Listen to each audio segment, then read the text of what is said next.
नमस्कार दोस्तों, स्वागत है आप सभी का हमारे चैनल भक्ति ज्ञान में। दोस्तों, आज मैं आपको शनिवार की व्रत कथा सुना रहा हूँ।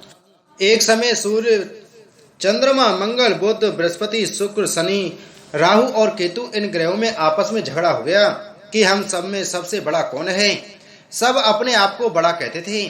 जब आपस में कोई निश्चय न हो सका तो सब के सब आपस में झगड़ते हुए इंद्र के पास गए और कहने लगे कि आप सब देवताओं के राजा हो, इसलिए आप हमारा न्याय करके बतलाओ कि हम सब नवग्रहों में सबसे बड़ा कौन है। राजा इंद्र इनका प्रश्न सुनकर घबरा गए और कहने लगे कि मुझ में यह सामर्थ्य नहीं है जो किसी को बड़ा या छोटा बतलाऊं। मैं अपने मुख से कुछ नहीं कह सकता हूँ।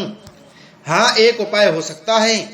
इस समय पृथ्वी पर राजा विक्रमादित्य दूसरों के दुखों का निवारण करने वाला है, इसलिए तुम सब मिलकर उनके पास जाओ, वही तुम्हारे दुखों का निवारण करेंगे। ऐसा वचन सुनकर सभी ग्रह देवता चलकर भूलोक में राजा विक्रमादित्य की सभा में जाकर उपस्थित हुए और अपना प्रश्न राजा के सामने रखा।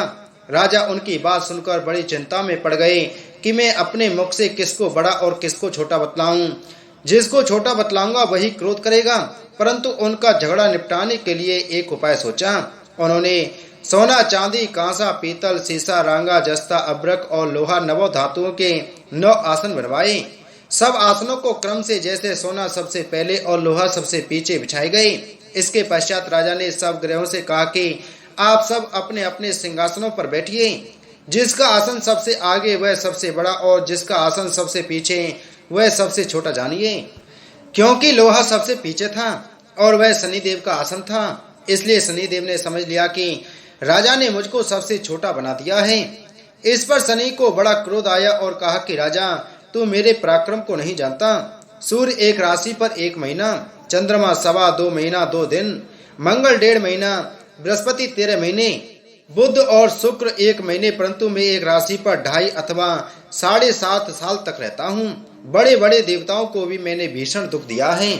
राजन सुनो, राम जी को 7.5 आई और वनवास हो गया, और रावण पर आई तो राम और लक्ष्मण ने सेना लेकर लंका पर चढ़ाई कर दी, रावण के कुल का नाश कर दिया। हे राजा, अब तुम सावधान रहना। राजा कहने लगा, जो कुछ भाग्य में होगा देखा जाएगा। इसके बाद अन्य ग्रह तो प्रसन्नता के साथ चले गए, परंतु शनिदेव बड़े क्रोध के साथ वहां से सिधारे। कुछ काल व्यतीत हो जाने पर राजा को 7.5 की दशा आई तो शनिदेव घोड़ों के सौदागर बनकर अनेक सुंदर घोड़ों के सहित राजा की राजधानी में आए। जब राजा ने सौदागर के आने की खबर सुनी तो अश्वपाल को अच्छे अच्छे घोड़े खरीदने की आज्ञा दी। अश्वपाल ऐसी अच्छी नस्ल के घोड़े देखकर और उनका मूल्य सुनकर चकित हो गया और तुरंत ही राजा को खबर दी। राजा उन घोड़ों को देखकर एक अच्छा सा घोड़ा चुनकर सवारी के लिए चढ़ा। राजा के घोड़े की पीठ पर चढ़ते ही घोड़ा जोर से भागा। घोड़ा बहुत दूर एक बड़े घने जंगल में जाकर राजा को छोड़कर अंतर्ध्यान हो गया। इसके बाद राजा अकेला जंगल में भटकता फिरता रहा। बहुत देर के पश्चात राजा ने भूख और प्यास से दुखी होकर भटकते भटकते एक ग्वाले को देखा।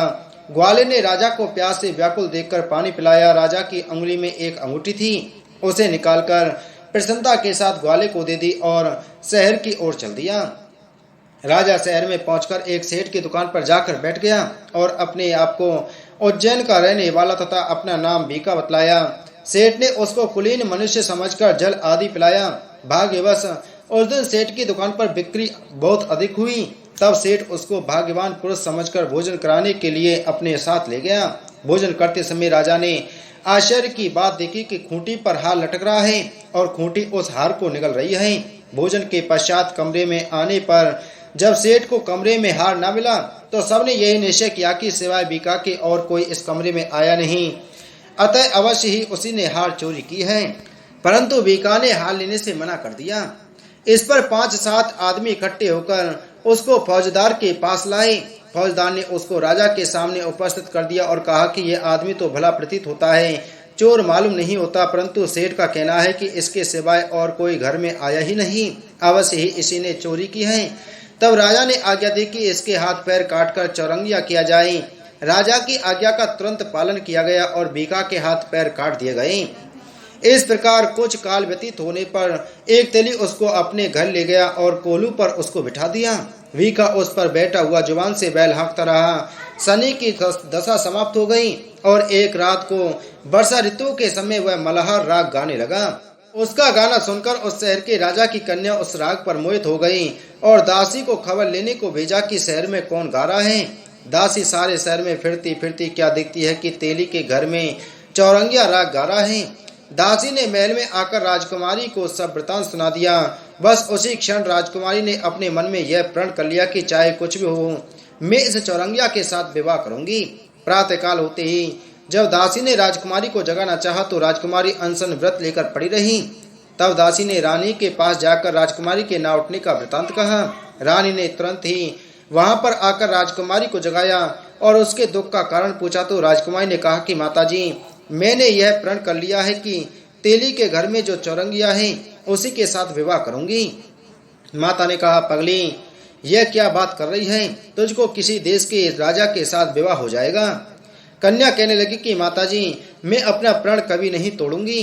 माता ने चिंतित होकर यह बात राजा को बताई। जब महाराज ने भी आकर यह समझाया कि मैं अभी देश देशांतर में अपने दूत भेजकर सुयोग्य रूपवान एवं बड़े से बड़े गुणी राजकुमार के साथ तुम्हारा विवाह करूंगा, ऐसी बात तुमको कभी नहीं विचारनी चाहिए।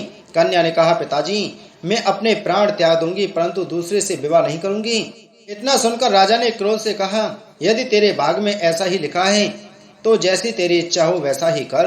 राजा ने तेली को बुलाकर कहा, तेरे घर में जो चौरंगिया है उसके साथ मैं अपनी कन्या का विवाह करना चाहता हूँ। तेली ने कहा कि यह कैसे हो सकता है? कहा आप हमारे राजा और कहा मैं एक नीच तेली। परंतु राजा ने कहा कि भाग्य के लिखे को कोई नहीं टाल सकता, अपने घर जाकर विवाह की तैयारी करो। राजा ने उसी समय तोरण और बंदरबान लगवाकर अपनी राजकुमारी का विवाह चौरंगिया बना विक्रमादित्य के साथ कर दिया।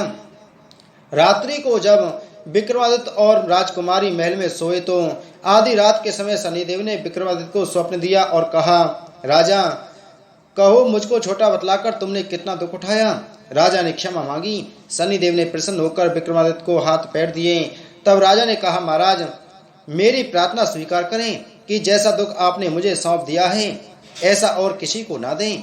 शनिदेव ने कहा कि तुम्हारी यह प्रार्थना स्वीकार है। जो मनुष्य मेरी कथा सुनेगा या कहेगा उसको मेरी दशा में कभी किसी प्रकार का दुख नहीं होगा और जो नित्य ही मेरा ध्यान करेगा या चेटियों को आटा डालेगा उसके सब मनोरथ पूर्ण होंगे।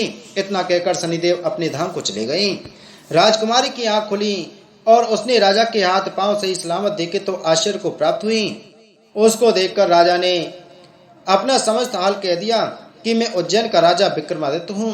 यह बात सुनकर राजकुमारी अत्यंत प्रसन्न हुई। प्रातःकाल राजकुमारी से उसकी सखियों ने पूछा तो उसने अपने पति का समस्त वृतांत कह सुनाया। तब सबने प्रसन्नता प्रकट की और कहा कि ईश्वर ने आपकी मनोकामना पूर्ण कर दी। जब उस सेठ ने यह बात सुनी तो वह विक्रमादित्य के पास आया और राजा विक्रमादित्य के पैरों पर गिरकर क्षमा मांगने लगा कि आप पर मैंने चोरी का झूठा दोष लगाया, अतः आप मुझको जो चाहे दंड दें। राजा ने कहा, मुझ पर शनिदेव का कोप था, इसी कारण यह सब दुख मुझको प्राप्त हुआ। इसमें तुम्हारा कोई दोष नहीं, तुम अपने घर जाकर अपना कार्य करो। सेठ बोला कि मुझे तभी शांति होगी जब आप मेरे घर चलकर प्रीति पूर्वक भोजन करोगे। राजा ने कहा कि जैसी आपकी मर्जी हो वैसा ही करें। सेठ ने अपने घर जाकर अनेक प्रकार के सुंदर भोजन बनवाए और राजा विक्रमादित्य को प्रीति भोज दिया। जिस समय विक्रमादित्य भोजन कर रहे थे एक अत्यंत आश्चर्य की बात सबको दिखाई दी। जो खूंटी पहले हार निकल गई थी वह अब हार उगल रही है। जब भोजन समाप्त हो गया तो सेठ ने हाथ जोड़कर बहुत सी मोहरें राजा को भेंट की और कहा कि मेरे श्रीकंबर नामक एक कन्या है, उसका पानी ग्रहण आप करें। इसके बाद सेठ ने अपनी कन्या का विवाह राजा के साथ कर दिया और बहुत सा दान दहेज आदि दिया। इस प्रकार कुछ दिनों तक वहां निवास करने के पश्चात विक्रमादित्य ने शहर के राजा से कहा कि अब मेरी उज्जैनी जाने की इच्छा है। फिर कुछ दिन के बाद विदा लेकर राजकुमारी मनभावनी, सेठ की कन्या श्रीकंवरी तथा दोनों जगह के दहेज में प्राप्त अनेक दास दासी, रथ और पालकियों सहित विक्रमादित्य उज्जैन की तरफ चले। जब शहर के निकट पहुंचे और पुरवासियों ने राजा के आने का संवाद सुना तो समस्त उज्जैन की प्रजा आगवानी के लिए आई। तब बड़ी प्रसन्नता के साथ राजा अपने महल में पधारे। सारे शहर में बड़ा भारी महोत्सव मनाया गया और रात्रि को दीपमाला की गई। दूसरे दिन राजा ने शहर में यह सूचना कराई कि शनिश्चर देवता सब ग्रहों में सर्वोपरि हैं। मैंने इनको छोटा बतलाया, इससे मुझको यह दुख प्राप्त हुआ। इस कारण सारे शहर में सदा शनिश्चर की पूजा और कथा होने लगी। राजा और प्रजा अनेक प्रकार के सुख भोगती रही। जो कोई शनिश्चर की इस कथा को पढ़ता या सुनता है, शनिदेव की कृपा से उसके सब दुख दूर हो जाते हैं। शनिवार की कथा को व्रत के दिन अवश्य सुनना चाहिए या पढ़ना चाहिए। बोलो शनिदेव भगवान की जय।